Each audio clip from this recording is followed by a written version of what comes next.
Now I talked about the drop shot rig that I was using. I'm going to show you, this is heavier line that I've got here. It's about 3 feet long. I'm going to show you the type of connections that I like to use. And then I put these pre-tied in a Ziploc bag. So the first thing I do a loop at one end, and I use 2 half-hitch knots, okay? So this is called a half-hitch knot. So I go like this, 1, 2. So I tighten the half-hitch knot. I'm not going to tighten it too hard. There's my half-hitch at one end, okay? The next thing that I do, now in this case, because we were shore fishing, I had about a 20 to 24 inch distance from the bottom. This is going to be where my weight's going to go on to where my drop shot is. So I'm going to do my drop shot right here, tippet. So I prefer to use a tippet instead of using just a hook directly on the line, because I don't like the idea of that when a fish goes to hit the drop shot, it hits the line. You know, fish are very sensitive and they can feel that line. So I like to have my artificial lure with that light hook a little bit away from my main line so it doesn't feel it and I get a better take and a better hook set. So this is how I do my tippet. I'm going to just put this in I'm going to make a loop and I'm going to go around about 3 times. I don't have to do a lot.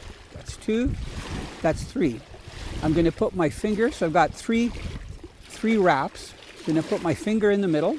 I'm going to do another 3 wraps. 1, 2, 3.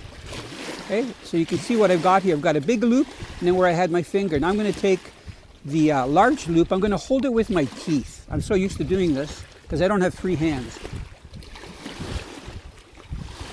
And then I'm slowly going to pull it together.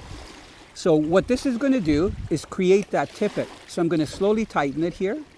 And I'm not going to tighten it too hard, but you can use your imagination. The tighter you make it, I will tighten it just so that you see it, okay? So that you understand the principle. So there's my tippet sticking out. So it's also, that's my second loop.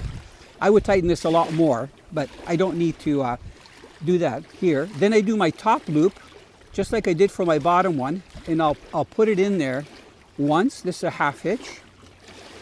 Okay, so there's 1 half hitch. Now I'm going to do the second half hitch. And I'm just going to pull it tight. This is a heavy, it's actually tow rope line that we use when we're using planer boards, okay? So I've got 1 loop at the top. This is where my hook is going to go. Now why the 3 loops? Here's why. I take my sinker, and I like using a bell sinker. Today we're using a 3/16 ounce. I put the line through the bell sinker and then just slide the loop and put the bell sinker through the loop and tighten it. I take my hook, my VMC hook, and I put the tip of the loop from my tippet through the hook, over the hook, and it stays on. So I can change my hook size and I can change the size of my weight. Actually, my weight is going to be down here.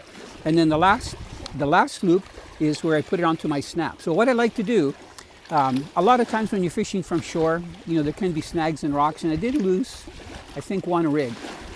So what I do is, I've got 20-pound braid. Now, I know you guys might think, well, why aren't you using an ultralight? Well, this backwoods custom rod is a multi-species. So I've got 20-pound braid, which is like the line diameter of like 6-pound monofilament. So it's very light and thin. And then on that, standard, my go-to is using a 20-pound fluorocarbon leader, about 16 to 18 inches long, because I fish for pike, walleye, multi-species, even sometimes really large fish. So especially in the spring, I go with just a fluorocarbon leader. And then I attach this loop to my snap so that if anything's going to give, I'm going to lose this part of my rig. And I usually go with 6 or 8 pound test, because even in the springtime, you can hook into some larger pike and some big bass.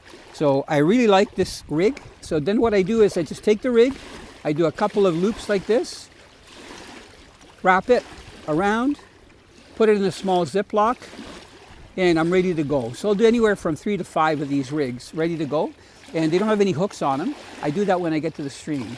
So, you know, one of the easiest ways to catch fish, if you know their migrating patterns, is in the springtime, especially panfish like crappie, bluegill, rock bass, and especially perch, is from shore, but you got to find the right locations and you'll get some fish.